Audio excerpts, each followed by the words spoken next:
नमस्कार and welcome to curiously education. आज 27 मई 2022 है, दिन है फ्राइडे। दोस्तों, आज हमारे टेबल पर हैं 5 इंपॉर्टेंट टॉपिक्स। क्वाड के बारे में बात करेंगे, फिर ऑस्ट्रेलिया के पॉलिटिक्स को देखने वाले हैं बहुत ही क्विकली, यासिन मलिक के केस को देखेंगे, फिर एक बहुत ही इंटरेस्टिंग टॉपिक है डॉग एंड NIS। अगर आपने कल का जो शॉर्ट हैं वो देखा होगा, शॉर्ट्स जो हैं राइट, छोटे जो वीडियोस होते हैं तो उनको देखा होगा, तो यू नो द टॉपिक। लेकिन आज हम डीपली इसके बारे में बात करने वाले हैं। बहुत सारी इंटरेस्टिंग चीज़ें हम यहाँ पर डिस्कस करेंगे। And then we have national assessment survey. Central government ने ये सर्वे कंडक्ट किया है और देखेंगे कि इस सर्वे में क्या है। प्लीज़ मेक श्योर कि आप इस लेक्चर को दूसरे स्टूडेंट्स के साथ शेयर ज़रूर करें। Do check out my motivational podcast curiously forever. ये सभी बड़े पॉडकास्ट प्लेटफॉर्म्स पर अवेलेबल हैं। Security in friendship, the Hindu का ये आर्टिकल है, security in friendship, this one is about Quad. तो एज वी ऑल नो के टोक्यो में क्वाड की एक समिट हुई थी। What is summit? समिट का मतलब ये होता है कि जब आपकी टॉप लीडरशिप मिलती है, जैसे प्राइम मिनिस्टर ऑफ इंडिया, फिर जापान के प्राइम मिनिस्टर, ऑस्ट्रेलिया के प्राइम मिनिस्टर और USA के प्रेसिडेंट। तो सबसे ताकतवर लीडर्स जो होते हैं, डी फैक्टो लीडर्स जो होते हैं, उनकी जब मीटिंग होती है तो उसको कहते हैं summit. I hope this thing is clear. तो 4 देश हैं क्वाड में, as we know, United States of America, then you have Australia, Japan and of course हमारा देश भारत है। अब ये चारों देश जो हैं ये एक full multi dimensional policy agenda को लेकर बैठे होंगे। और ये बात हम इसलिए कह रहे हैं क्योंकि 3 बड़ी चीज़ों के बारे में बात करें तो नंबर 1 इज़ रशिया का जो यूक्रेन पर इन्वेजन है। तो इसने बहुत सारी चीज़ों को चेंज करके रख दिया। जो एक टेरिटोरियल सॉवरेनिटी को रिस्पेक्ट करने की बात होती है कि आपकी जो सरहदें, आपकी जो सीमा है आपके देश की, तो उसके अंदर जो भी हो रहा है तो कोई दखल अंदाजी नहीं करेगा। ये सारी चीज़ें, ये कुछ ऐसे accepted norms, rules and regulations दुनिया के हैं। तो इन सारे रूल्स एंड रेगुलेशंस को रशिया ने एक तरफ कर दिया और रशिया को जो चाहिए था वो रशिया ने किया, ऐसा कहा जा सकता है। राइट, देखिए बहुत सारे न्यूज़पेपर्स में तो आपको ऐसा ही पढ़ने को मिलेगा, लेकिन अगर आपने वो नेटो वाले लेक्चर्स जो मैंने बनाए हैं वो देखे होंगे तो यू नो कि ऐसा नहीं है कि रशिया का यहाँ पर 100% कसूर है। अगर लॉजिकली देखा जाए तो नेटो ने भी बहुत सारी गलत चीज़ें की। मीन्स जो पुराने एग्रीमेंट्स हैं उन एग्रीमेंट्स को फॉलो नहीं किया और नेटो का एक्सपांशन होता रहा, रशिया इनको मना करता रहा और फिर ये अटैक हुआ। तो कसूर जो है, ये जो कहते हैं ना कि ताली दोनों हाथों से होती है, तो वैसी चीज़ें हैं यहाँ पर कि दोनों तरफ, दोनों रशिया और नेटो दोनों ने बड़ी बड़ी गलतियाँ की। और आज और यूक्रेन की भी कुछ गलतियाँ थी, इसमें ये भी डाउट नहीं है। Means but anyway, not going too much into detail, we know कि रशिया ने कुछ एक्सेप्टेड नॉर्म्स जो हैं उनको वायोलेट किया।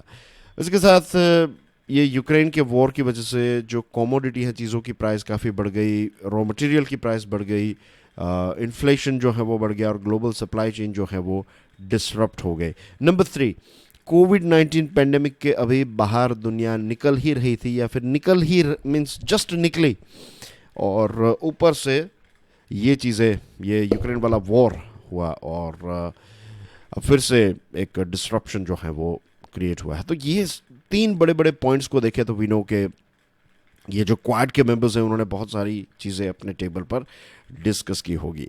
USA के प्रेसिडेंट जो बाइडेन और जापान के प्राइम मिनिस्टर फुमियो किशिदा ने रशिया ने जो किया है तो उसका काफ़ी ब्लंट, ओपनली विरोध किया, कंडेम किया, रशिया को निंदा की। प्राइम मिनिस्टर नरेंद्र मोदी और ऑस्ट्रेलिया के जो नए प्राइम मिनिस्टर हैं एंथोनी एल्बनीज, तो उन्होंने डायरेक्ट मॉस्को का नाम नहीं लिया है, राइट। और जो जॉइंट स्टेटमेंट आया क्वाड का उसमें भी रशिया का नाम जो है वो नहीं लिया गया है। लेकिन चाइना की अगर बात करें तो चाइना को लेकर चारों देश जो हैं वो, उनका एक ही स्टैंड है और continued cooperation towards maintaining A free and open Indo Pacific, ये एजेंडा में टॉप पोजीशन पर है, राइट। कि पूरा जो इंडो पैसिफिक रीजन है ये फ्री रहें, ओपन रहें। Free in the sense not मुफ्त, फ्री इन द सेंस कि कोई भी इसका इस्तेमाल कर सके, कोई भी यहाँ पर मिसबिहेव ना करे, और कोई भी यानी कि चाइना। फिर उनक्लोज के जो नियम हैं, United Nations convention on law of sea, right. तो ये जो UNCLOS है, इसको कई बार UNCLOS भी कहते हैं, तो ये UNCLOS के जो रूल्स एंड रेगुलेशंस हैं, इसको फॉलो करना, किसी के साथ मिसबिहेव ना करना, एक्सेट्रा। और जो साउथ चाइना सी हैं, ईस्ट चाइना सी हैं, तो यहाँ पर मेरीटाइम रूल्स एंड रेगुलेशंस को फॉलो किया जाए, तो ये सारे विषयों पर भी चर्चा हुई। क्वाड के बारे में बात करें तो देखिए, क्वाड जो है वो दो चीज़ करता रहेगा। नंबर वन इज़ कि बीजिंग जो है ये यूनिलैटरल, यानी कि खुद अकेले अपने आप जो एक्शंस लेता है चाइना, तो इस चीज़ों का विरोध करेगा। और number two, vaccine delivery, climate action, supply chain resilience, disaster response, cyber security infrastructure, economic cooperation, इसके अलावा भी दूसरी सारी चीज़ें हैं, तो ये सारी चीज़ें जो हैं वो क्वाड करेगा। तो चाइना ये कहता है कि क्वाड जो है वो एशियन नेटो है, लेकिन it is not just Asian NATO, या फिर ये सिर्फ ऐसा नहीं है कि चाइना जो अपने कोस्ट गार्ड वेसल्स का और मेरीटाइम मिलिशिया यूज़ करता है टेरिटरीज को डिस्टर्ब करने के लिए, तो सिर्फ इसका विरोध नहीं हो रहा है। चाइना जो सीक्रेटली दूसरे देशों की जो एक्सप्लॉयटेशन एक्टिविटीज़ होती है ना, तो उसको सीक्रेटली डिस्टर्ब करने की कोशिश करता है। तो क्वाड ऐसी सारी चीज़ों के ऊपर तो एक्शन लेगा, लेकिन क्वाड दुनिया के दूसरे देशों में वैक्सीन, क्लाइमेट चेंज, ये सारी चीज़ें जो डिस्कस की, इसके ऊपर भी काम कर रहा है। तो ये इल्ज़ाम जो है कि क्वाड सिर्फ एक एशियन नाटो है, ये गलत साबित हो जाता है यहाँ पर, राइट। और Quad is in a pole position to shape economic alliance and regional security architecture towards a new world order based on national interest and realpolitik. Quad की आज पोजीशन ऐसी है क्योंकि क्वाड ने सिर्फ चाइना, सिर्फ रशिया नहीं, लेकिन दूसरी भी चीज़ों के ऊपर फोकस रखा है। तो आज क्वाड जो है वो एक ऐसी पोजीशन पर है कि क्वाड अगर चाहें तो इकोनॉमी जो है, वर्ल्ड इकोनॉमी को फिर से रीस्टार्ट करने में मदद कर सकता है, फिर रीजनल सिक्योरिटी आर्किटेक्चर क्रिएट करने में मदद कर सकता है, और अपने अपने देशों के नेशनल इंटरेस्ट को ध्यान में रखते हुए देश इसमें जुड़ सकते हैं, और जो वर्ल्ड अफेयर्स या फिर वर्ल्ड प्लेटफॉर्म, जो ग्लोबल प्लेटफॉर्म है, उस पर जो रियल पॉलिटिक्स की ज़रूरत है, तो वो भी क्वाड कहीं ना कहीं प्रोवाइड कर रहा है। तो Quad is going in right direction we can say. और ये जो इल्ज़ाम है इस बीजिंग का, एशियन नेटो का, तो ये यहाँ पर गलत साबित होता है। री इमेजिनिंग ऑस्ट्रेलिया, द हिंदू का ये आर्टिकल है। 9 सालों के बाद एंथोनी एल्बनीज जो है वो फिर से पावर में आ चुके हैं। वो ऑस्ट्रेलिया की लेबर पार्टी के हेड हैं and he is the new prime minister of Australia. एक और चीज़ यहाँ पर ऐड करना चाहूँगा, right, if you read between the lines, see जो पॉलिटिशियंस हैं ना, उनसे आप एक चीज़ तो सीख सकते हैं, they don't give up that easily. उनके अंदर एक ऐसी एक क्वालिटी है, they don't give up that easily. आप राहुल गांधी जी को देखिए, वो कितने समय से उनकी कितनी मजाक उड़ाई जाती हैं और क्या क्या नाम नहीं दिए जाते, लेकिन देखिए वो आपको पसंद है नहीं पसंद है, दैट्स अ डिफरेंट थिंग, वो आपकी पर्सनल चॉइस है। बट आप एक चीज़ उनमें देखिए, he will not give up, right, वो he will continue. Same thing ये एंटोनी एल्बनीज जो हैं, वो पिछले 9 सालों से ओपोजिशन में थे, तो ऐसा नहीं कि चलो अब छोड़ दो, अब कोई और काम कर लेंगे, नहीं, kept on going on. And बहुत सारे ऐसे भी दूसरे भी ऐसे लीडर्स हैं, राइट, जो काम करते रहते हैं, आगे बढ़ते हैं। तो ऐसे लोगों से आपको एक दो चीज़ें हम सीख सकते हैं। कहते हैं, एक बहुत ही खूबसूरत बात मैंने सुनी थी, सलीम खान, आपने नाम सुना होगा, राइट।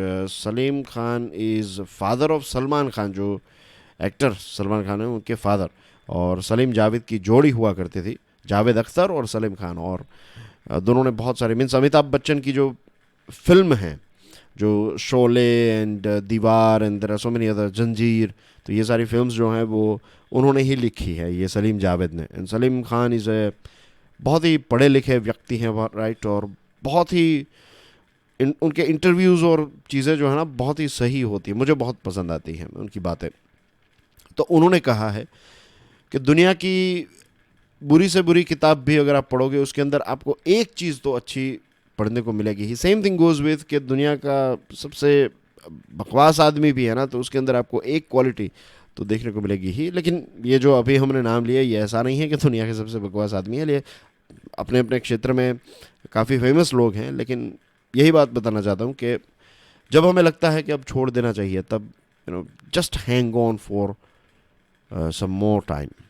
एनीवे, मोटिवेशन हो गया इनफ। अब बात करते हैं जियोग्राफी के बारे में।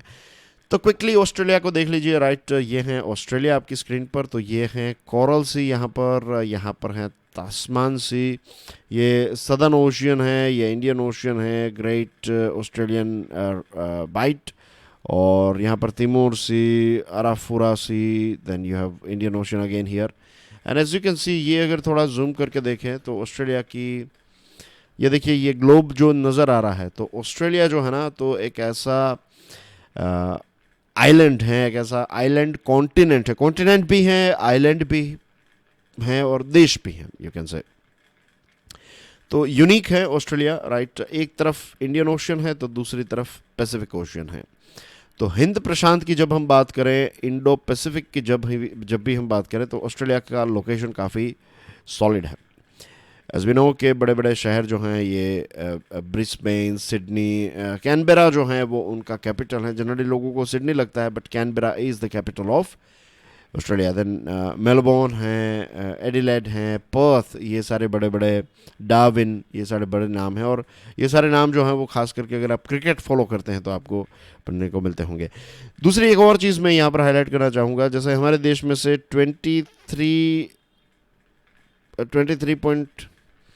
23.5 डिग्री सेल्सियस की लाइन जो ट्रॉपिक ऑफ कैंसर निकलती है ना, वैसे ऑस्ट्रेलिया में से tropic of Capricorn 23.5 degree south की लाइन जो है, that is tropic of Capricorn, ये यहाँ पर निकलती है।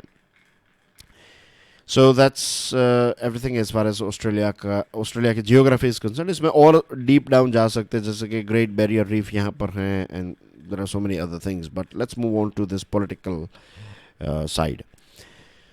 तो यहाँ की जो पार्टीज़ हैं, जो पार्टी जीती हैं, तो उन्होंने एनवायरमेंटल स्टैंडर्ड्स और एंटी करप्शन पॉलिसीज़ पर फोकस किया, इन्फ्लेशन को टारगेट करने की बात बताई, और क्लाइमेट पॉलिसी पर एक्शन लेने की बात बताई। क्योंकि स्कॉट मॉरिसन जो प्राइम मिनिस्टर थे, जो इस इलेक्शन को हार गए, उन्होंने इन्फ्लेशन को इग्नोर किया, क्लाइमेट पॉलिसी को इग्नोर किया। राइट, और बार बार वहाँ पर बुश फायर, जो वाइल्ड फायर्स हैं ऑस्ट्रेलिया में होते रहे, लेकिन मॉरिसन की सरकार ने कोई इतना ख़ास ध्यान नहीं दिया। लेकिन ऑस्ट्रेलिया के लोग जो हैं वो इस चीज़ को लेकर काफ़ी चिंतित होने लगे थे। फिर कोविड-19 क्राइसिस, और कोविड-19 क्राइसिस के बाद ये उनकी सरकार जो है, उनके ऊपर रेप और सेक्सुअल असॉल्ट के एलिगेशंस और ये सारी चीज़ें लगी। लेकिन ऑस्ट्रेलिया का पॉलिटिक्स जो है वो धीरे धीरे, मीन्स वहाँ की रूलिंग पार्टी जो है उन्होंने बहुत सारी गलतियाँ की थी।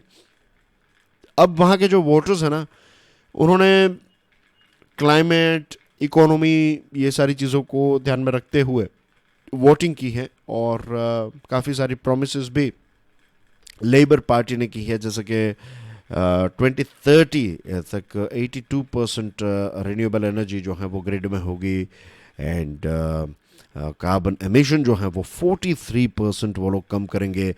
इन्फ्लेशन बढ़ चुका है तो मिनिमम वेज को इंक्रीज़ किया जाएगा, एंड इंडिजीनियस लोग जो हैं वहाँ के, आदिवासी ट्राइबल लोग, तो उनको सपोर्ट करने के लिए, और उनके साथ भी बहुत सारा अन्याय, ये सारी चीज़ें हुई हैं, तो उनके लिए अलग से एक रिप्रेजेंटेटिव बॉडी, ताकि सरकार जो है वो उनके लिए भी काम कर सकें। एंड अब देखना होगा कि चाइना को लेकर ये जो नई सरकार है उसका रवैया क्या होगा, क्योंकि मॉरिसन के समय में जो पहले ऐसा था कि ऑस्ट्रेलिया जो है वो मिडिल पाथ फॉलो करता था, चाइना के साथ भी रिलेशनशिप थे, वेस्टर्न वर्ल्ड के साथ भी अच्छे रिलेशनशिप थे, लेकिन अब ये चाइना के खिलाफ हो चुका है और ऑकस को ज्वाइन कर लिया है। तो we have to wait and watch के नए जो ये मिस्टर एल्बनीज़ नए प्राइम मिनिस्टर हैं, तो वो चाइना को लेकर क्या डिसीजन लेते हैं, कौन सी पॉलिसी फॉलो करते हैं, क्योंकि उनके द्वारा जो पॉलिसी फॉलो की जाएगी उसकी इम्पैक्ट इंडो पैसिफिक रीजन पर आएगी। तो दैट्स द रीज़न मैंने आपको स्टार्टिंग में जो एक मैप दिखाया ना, उसके पीछे मेन रीज़न ये था, हमें ये समझना है कि ऑस्ट्रेलिया में नई पार्टी आई है, तो लेट्स होप कि वो क्वाड को सपोर्ट करे, चाइना के खिलाफ ही काम करे। That will be beneficial for the democratic world and like minded countries like India. Jail for Malik, the Tribune का ये आर्टिकल है। आपकी स्क्रीन पर जो फ़ोटो है ये यासीन मलिक का फ़ोटो है। इसका भी मैंने एक शॉर्ट्स बनाया था, एंड आई एम श्योर आपने वो देखा होगा, नहीं देखा है then do check it out. Right, they are very interesting, I also find them quite interesting. मैं बनाता हूँ लेकिन मुझे भी काफ़ी मज़ा आता है, क्योंकि मोस्ट इंपॉर्टेंट चीज़ें जो होती हैं उनको पहले से ही मीन्स आपको उन न्यूज़ तो बहुत सारे होते हैं दिन में, लेकिन मोस्ट इम्पोर्टेंट पर हमारी नज़र होनी चाहिए। तो एक एनआईए कोर्ट ने यासिन मलिक को लाइफ सेंटेंस की सज़ा सुनाई है टेररिज्म एक्टिविटीज़ में इन्वॉल्व होने की वजह से। और 56 ईयर इस व्यक्ति की एज है। Jammu and Kashmir liberation front जो एक बैंड ग्रुप है, तो इसका ये चेयरमैन रहा करता था। और ये एक ऐसा पहला ग्रुप था जिस ग्रुप ने यंग कश्मीरी लोगों को पाकिस्तान भेजा आर्म्स ट्रेनिंग के लिए। अब ये जो यासिन मलिक हैं, उसने ये कहा कि मैं तो महात्मा गांधी जी के विचारों को फॉलो करने लगा और मैंने वायलेंस और ये सारी चीज़ें जो हैं उसको त्याग दिया है। लेकिन आपने जो क्राइम किए हैं ना, राइट, आज आप क्राइम कर ले और फिर आप गांधी जी का पाथ फॉलो करने लगे, तो ऐसा थोड़ी चलता है। यू हैव टू पे फॉर योर क्राइम। और कोर्ट ने जो स्टेटमेंट दिया है that is quite interesting. Court ने ये कहा है the crimes committed with the assistance of foreign powers and designated terrorists intended to strike at the heart of the idea of India। Bharat का विचार जो है इसको तोड़ने की बात इस प्रकार के टेररिस्ट्स ने की है, यासिन मलिक ने की है, राइट। फॉरेन पावर्स जैसे कि पाकिस्तान और कुछ ऐसे संगठनों की मदद से टेररिस्ट एक्टिविटीज़ के माध्यम से उसने भारत के टुकड़े करने की कोशिश की। और अब ये व्यक्ति जो है वो गांधीवादी बनने की बात कर रहा है। According to the FIR, Kashmiri separatists were receiving funds from Pakistan to foment trouble, and Malik admitted to being instrumental in forming the joint resistance leadership। ये बात ऐसा नहीं है कि मलिक के ऊपर हम ऐसे ही बात करें। मलिक ने खुद इस बात को एडमिट किया है कि उसने जॉइंट रेजिस्टेंट लीडरशिप में इसकी स्थापना में एक बहुत इंपॉर्टेंट रोल प्ले किया। और जो वायलेंट एजिटेशन हुए 2016 में वैली में, तो इसमें ये जॉइंट रेजिस्टेंट लीडरशिप ने, ये ग्रुप ने काफ़ी एक पिवोटल रोल प्ले किया था। तो इसकी स्थापना में मलिक जो है वो शामिल था। मलिक ने बहुत सारे पॉलिटिकल लीडर्स के साथ मुलाकातें की, राइट, 7 प्राइम मिनिस्टर्स के साथ बातचीत करने की बातचीत हुई। ये सारे वायलेंस और उसके बाद वो ये करने में लगा रहा था। लेकिन कोर्ट ने क्या कहा कि एक तरफ पॉलिटिकल स्ट्रगल के नाम पर दूसरी तरफ क्या चल रहा था, वायलेंस चल रहा था। कि फ्रंट में ये दिखाता था कि भाई मैं तो पॉलिटिकल पार्टीज़ और ये जो प्राइम मिनिस्टर्स हैं, होम मिनिस्टर्स हैं, तो उनके साथ बातचीत कर रहा हूँ और मैं पीसफुल सॉल्यूशन कश्मीर का लेकर लाने की कोशिश कर रहा हूँ, ये वो। लेकिन एक तरफ हथियार और एक तरफ ये सारी चीज़ें भी चल रही थी। तो आई एम श्योर ये वर्डिक्ट जो है ये एक एग्जांपल सेट करेगा। Dog on the tracks, the Tribune का ये आर्टिकल है। दोस्तों, अगर आपने इस शॉर्ट्स को देखा हो तो कि एक senior IAS officer Delhi government के, जिनका नाम है संजीव खिरवार। तो संजीव खिरवार साहब जो हैं, उनकी एक ख़ास बात यह है कि वो दिल्ली का जो त्यागराज स्टेडियम है वो शाम को खाली करवा देते थे। ऐसे ऑर्डर्स थे कि साहब आने वाले हैं अपने कुत्ते को लेकर, और अपना डॉग जो है, डॉग को वॉकिंग कराना, फिर वो वहाँ पर ही अपने आप को डॉग रिलीव कर लेता था, यानी कि पोटी एक्सेट्रा।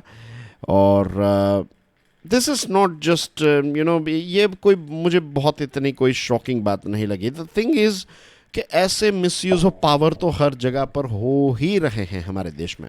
ये एक बहुत ही शर्म की बात है कि ये चीज़ हो रही है, और ये लोगों के अंदर इतनी भी शर्म नहीं है कि आप ऐसे रिसोर्सेस का you're misusing your power, misusing your position। और त्यागराज स्टेडियम में जो ट्रेनीज है ना, उनको अब as we all know heat wave और ये सीवियर हीट का समय चल रहा है। अब कोच जो हैं यहाँ पर वो कहते हैं कि पहले हम 8 साढ़े 8 बजे तक चीज़ों की प्रैक्टिस करते थे यहाँ पर, लेकिन अब ऑर्डर्स आ चुके हैं कि 7 बजे के बाद कोई भी स्टेडियम में दिखना नहीं चाहिए। तो इन लोगों को क्या करना पड़ता था, ये ट्रेनिज जो हैं उनको दोपहर में ही ट्रेनिंग स्टार्ट कर देनी पड़ती थी, ओनली बिकॉज के ऑफिसर और उनका जो डॉग है वो 7 बजे के बाद आते थे इसलिए। और ये पॉलिटिशियंस और ये ब्यूरोक्रेट्स जो है ना, ये एक इलेक्शन जीत सकते हैं आप, तो आप पॉलिटिशियन बन गए। आप एक एग्जामिनेशन क्रैक कर लेते हैं, राइट, टफ एग्जामिनेशन क्रैक कर लेते हैं और आप फिर एक ब्यूरोक्रेट बन जाते हैं। ये यहाँ तक इसलिए नहीं पहुंचा है क्योंकि उनका परफॉर्मेंस अच्छा है। We have to understand this thing. I am sure आज की मेरी बात जो है वो शायद आपको बहुत कड़वी लगेगी, और ये हकीकत भी है कि सिर्फ मीन्स अभी तो हमारे पास एक ही एग्जाम है, लेट्स से यूपीएससी, कि यूपीएससी आप क्लियर कीजिए और आप एक ऑफिसर बन जाएंगे। और इसके स्टैंडर्ड्स जो हैं वो काफ़ी अच्छे रखने की कोशिश की हैं, और इसके साथ कुछ टैग्स भी लग जाते हैं, तो थोड़ा ईगो को भी सेटिस्फैक्शन मिल जाता है कि it is one of the world's most या फिर world's toughest competitive exam, right. Civil services join करने के लिए अगर टफेस्ट अगर किसी दुनिया की कॉम्पिटिटिव एग्ज़ाम है तो दैट इज़ यूपीएससी। और वो जब क्रैक करते हैं तो अपने आप में एक आन बान शान की बात होती है। ये सारी चीज़ें हैं, और काफ़ी अच्छे लोग भी यूपीएससी में एंटर होते हैं, देश की सेवा करने के लिए एंटर होते हैं लोग, इसमें कोई डाउट है ही नहीं। लेकिन बहुत सारे ऐसे लोग भी इसमें घुस चुके हैं जिनको ऐसा लगता है कि ये पूरा देश जो है वो उनके बाप का है, राइट। और जब मैं ये ऐसी चीज़ें जब देखता हूँ, सुनता हूँ, तो बहुत ही दुख होता है, बहुत ही बुरा लगता है। द रीज़न इज़ कि कॉन्स्टिट्यूशन बनाने वाले लोगों ने क्या देखा था। हिंद स्वराज में गांधी जी के शब्द ये हैं, अगर आप पढ़िएगा आप हिंद स्वराज बुक, राइट, गांधी जी के शब्द हैं। वो कहते थे कि अगर पार्लियामेंट और इस प्रकार की डेमोक्रेसी हमारे देश में आएगी ना, तो जो प्रोस्टिट्यूशन, जहाँ जैसे जो कहते हैं ना कि वो क्या कहते हैं, वेश्यालय, तो वैसी सिचुएशन पार्लियामेंट की हो जाएगी। वैसे ही जैसे इट विल बी लाइक के सारी चीज़ें जो हैं वो बिकने लगेगी यहाँ पर, और आज ऐसा ही हो रहा है। क्रिमिनल्स जो हैं वो हमारे रिप्रेजेंटेटिव्स हैं, और बहुत सारे ऐसे अच्छे होते हैं जब ज्वाइन करनी है। देखिए, विचार मेरे अच्छे हैं तो ऐसा नहीं है कि मैं अच्छा आदमी हो गया। मेरी एक्शंस जब तक मेरे विचार को फॉलो नहीं करेगी ना, तब तक कुछ भी नहीं कहा जा सकता। मैं अभी यहाँ पर बैठकर बड़ी बड़ी बातें कर रहा हूँ आपके साथ कि ये होना चाहिए, वो होना चाहिए, फिर कल मुझे मौका मिले और वही चीज़ मैं करने लगूँ, वही करप्शन मैं करने लगूँ, तब पता चलेगा कि कौन सही है, कौन अच्छा है।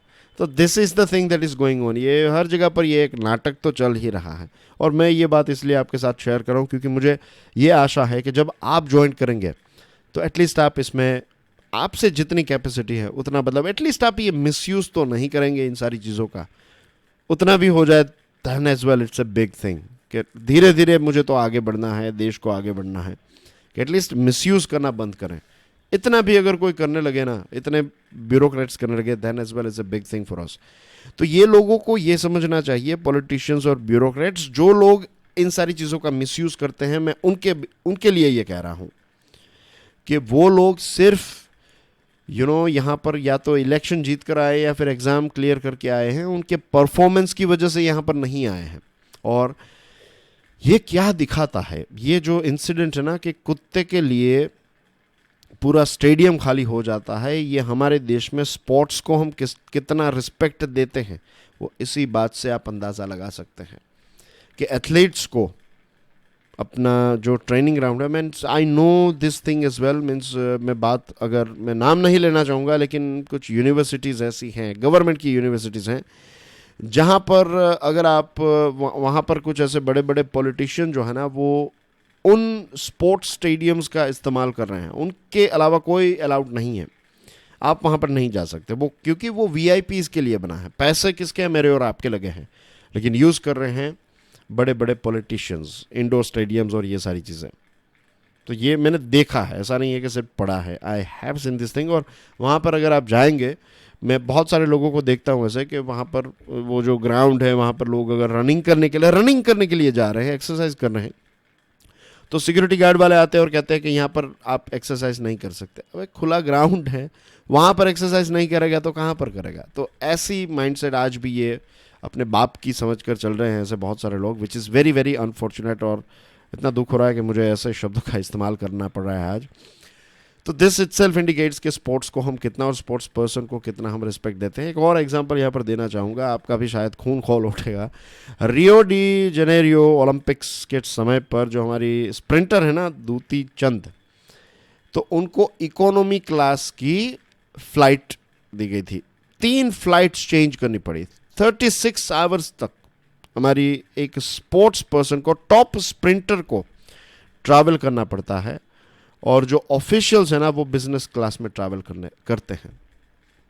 Look at them. This means मैं आज अपशब्द ना बोल जाऊं, मेरे मुंह से गाली निकल ना जाए, ऐसी आज इतना मैं गुस्से हो गया हूं कि इस प्रकार की ट्रीटमेंट जो है वो हमारे टॉप प्लेयर्स को देते हैं. हमेशा यही होता रहा है कि स्ट्रगल के बाद ही स्पोर्ट्स में कोई सक्सेस होता है. इतने स्ट्रगल्स कि आप मीन्स, मैं एक एग्जांपल दूं यहाँ पर आपको, राइट.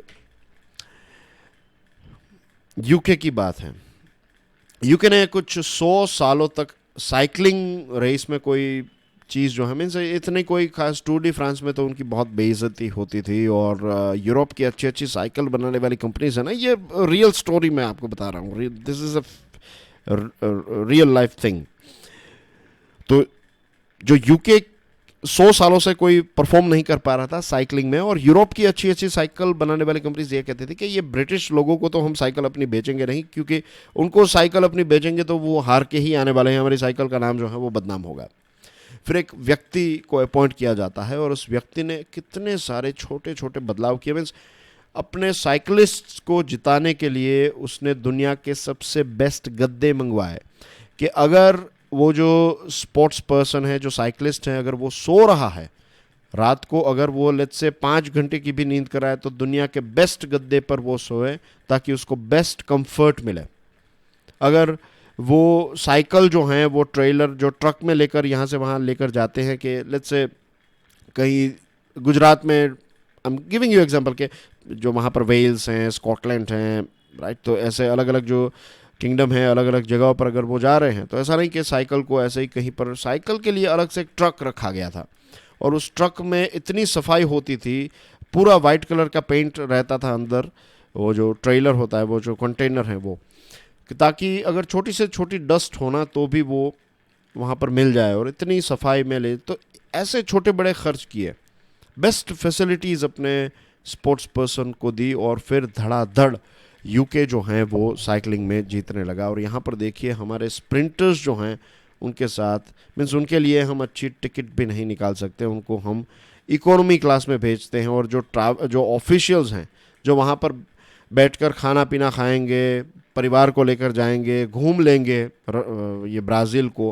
राइट, सरकारी खर्चों पर, तो वो लोग बिजनेस क्लास में जाते हैं, उनको जाकर कहाँ वहाँ पर दौड़ना है कुछ. तो this is how we treat, right. और ये ब्यूरोक्रेट्स, पॉलिटिशियंस, बिजनेसमैन जो है ना, उनको तो स्पोर्ट्स में से निकाल ही देना चाहिए, स्पोर्ट्स के गवर्नेंस में से, कि वो डिसाइड करे कौन सा प्लेयर खेलेगा, कौन सा नहीं खेलेगा, ये सारी चीज़ें. हाल ही में कोर्ट्स ने कुछ स्टैंड लिए, प्रफुल्ल पटेल को हटा दिया, नरेंद्र बत्रा की जो लाइफ टाइम मेंबरशिप थी हॉकी इंडिया की, तो उसको भी इलीगल कह दिया, कैंसिल करवा दिया. तो ये अच्छी बात है.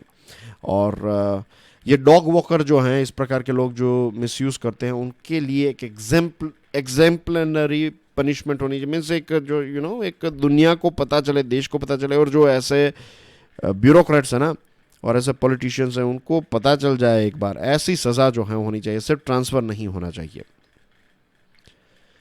नेशनल असेसमेंट सर्वे इंडियन एक्सप्रेस का ये आर्टिकल है, और ये सेंट्रल गवर्नमेंट ने ये असेसमेंट करवाया है. दोस्तों माफ़ कीजिएगा, आज मैं थोड़ा ज़्यादा ही एग्रेसिव हो गया था, बट क्या करूं, ये चीज़ें जब देखते हैं ना बहुत ही दुख होता है. तो I am sorry if I have been bit more aggressive, right. ये आज मैं इमोशंस पर इतना थोड़ा काबू नहीं कर पाया, but anyway. With social and economic activity returning to near normal after the pandemic, one of the critical challenges is to extend the post-COVID recovery to classroom. अब social and economic activity back to normal हो चुकी हैं, अब हमें classroom पर focus करना चाहिए. दुनिया में सबसे लंबा स्कूल क्लोजर जो है वो हमारे देश में हुआ. टीचर्स भी काफ़ी स्ट्रगल कर रहे थे ऑनलाइन क्लासेस को लेकर, उनके लिए भी पढ़ाना जो है वो थोड़ा डिफ़िकल्ट था, बच्चों के लिए पढ़ना डिफ़िकल्ट था, और डिजिटल डिवाइड की वजह से बहुत सारे अनप्रिविलेज्ड लर्नर्स जो हैं उनको मौका नहीं मिला. डिस्ट्रप्शन काफ़ी हुआ, रीडिंग, राइटिंग, सिंपल मैथमेटिक्स, ये सारी चीज़ों में बच्चों का जो परफॉर्मेंस है वो ड्रॉप हुआ है। और इसी चीज़ को स्टडी करने के लिए सेंट्रल गवर्नमेंट ने नेशनल असेसमेंट सर्वे NAS कंडक्ट करवाया। 1 लाख से भी ज़्यादा स्कूल, 720 डिस्ट्रिक्ट्स में सर्वे किया और पता चला कि सारे सब्जेक्ट्स में बच्चों का परफॉर्मेंस जो है वो ड्रॉप हुआ। इनफैक्ट वे सारे राज्य जिनका परफॉर्मेंस नॉर्मली अच्छा रहता था उनका भी परफॉर्मेंस जो है वो ड्रॉप हुआ है। दिल्ली की भी स्कूल्स के परफॉर्मेंस जो है नेशनल एवरेज से कम जा रहे हैं। तो NAS डेटा जो है ये शॉर्ट टर्म और लॉन्ग टर्म के लिए काफ़ी मददरूप होगा। अगर हम प्रॉब्लम को आइडेंटिफाई कर पाते हैं तभी हम उस प्रॉब्लम को सॉल्व कर पाते हैं, इज़न्ट इट? तो इस पॉइंट ऑफ व्यू से देखा जाए तो ये सर्वे काफ़ी अच्छा है और अच्छा हुआ कि ये सर्वे कंडक्ट किया। अब हमें बच्चों को और अच्छी तरीके से पढ़ाने की कोशिश करनी चाहिए। जो टीचर्स हैं उनको क्रिएटिव फ्रीडम देना होगा कि बच्चों को सिर्फ ऐसा नहीं कि 2 साल से बच्चे घर पे थे, स्कूल नहीं आए, तो अब वो स्कूल वापस आएंगे, तो उनको क्रिएटिव तरीके से फिर से धीरे धीरे करके री इंट्रोड्यूस किया जाए, राइट? लर्नर सेंट्रिक मेथड होनी चाहिए, सिलेबस सेंट्रिक नहीं कि फटाफट इतने महीने में इतना सिलेबस खत्म कर दो। नो, लर्नर सेंट्रिक बनाइए कि बच्चे जो हैं वो कॉन्सेप्ट क्लियर करें, ताकि फ्यूचर में जब उनको UPSC देने की अगर इच्छा हो तो फिर उनको NCERTs को फिर से ना पढ़ना पड़े, राइट? उनको रेफ़र करना पड़े लेकिन फिर से ज़ीरो से स्टार्ट ना करना पड़े। नेशनल एजुकेशन पॉलिसी यही अचीव करना चाहती है। लेकिन अनफॉर्चुनेटली हमारा जो बजट है, तो टीचर की ट्रेनिंग का जो बजट है उसमें 50% ड्रॉप देखने को मिला है। मिड डे मील स्कीम में 10% ड्रॉप है और E-लर्निंग पर ज़्यादा फोकस किया जा रहा है। देखिए, E-लर्निंग इज़ गुड थिंग, लेकिन स्कूल और कॉलेज तक की जो पढ़ाई है उसमें फ़िज़िकल क्लासरूम में बैठकर पढ़ना जो है वो बहुत ही इंपॉर्टेंट है, क्योंकि it's not just good for your knowledge but it is good for your overall personality. आप किसी के साथ लड़ते हैं, झगड़ते हैं, नाश्ता शेयर करते हैं, क्रश होता है, राइट? ये सारी चीज़ें जो है ना वो एज ए ह्यूमन बीइंग आपको एक ह्यूमन बीइंग आपको शेप करती हैं। तो लेट्स होप कि ये जो डेटा सामने आया है इसके ऊपर हम काम करेंगे एंड लेट्स होप कि हम हमारे बच्चे जो हैं, जनरेशन जो है, पूरी एंटायर जनरेशन जो है, उनके एकेडमिक फ्यूचर और उनके ओवरऑल ग्रोथ के लिए इट इज़ वेरी इंपॉर्टेंट कि हम अब स्कूल को और ज़्यादा क्वालिटी तरीके से चलाएं। Who is the current Lieutenant Governor of Jammu and Kashmir? 4 नाम है आपकी स्क्रीन पर। राइट आंसर आपको कमेंट सेक्शन में पोस्ट करना है। Please do share this lecture with other students as well and I am sure आपकी जो टास्क अभी आप कर रहे हैं वो अच्छी चल रही हैं। डू लेट मी नो अगर आपने अभी तक आंसर नहीं दिया है। बहुत सारे स्टूडेंट्स ने बताया है कि you are doing the task, right? तो काफ़ी अच्छा लगा सुनकर। तो जो बाकी हैं जो लोग, right, do let me know in the comment section today and I'll give you a new task in near future. So that's everything from my side. Thank you very much for watching this video. God bless you all. Jai Hind.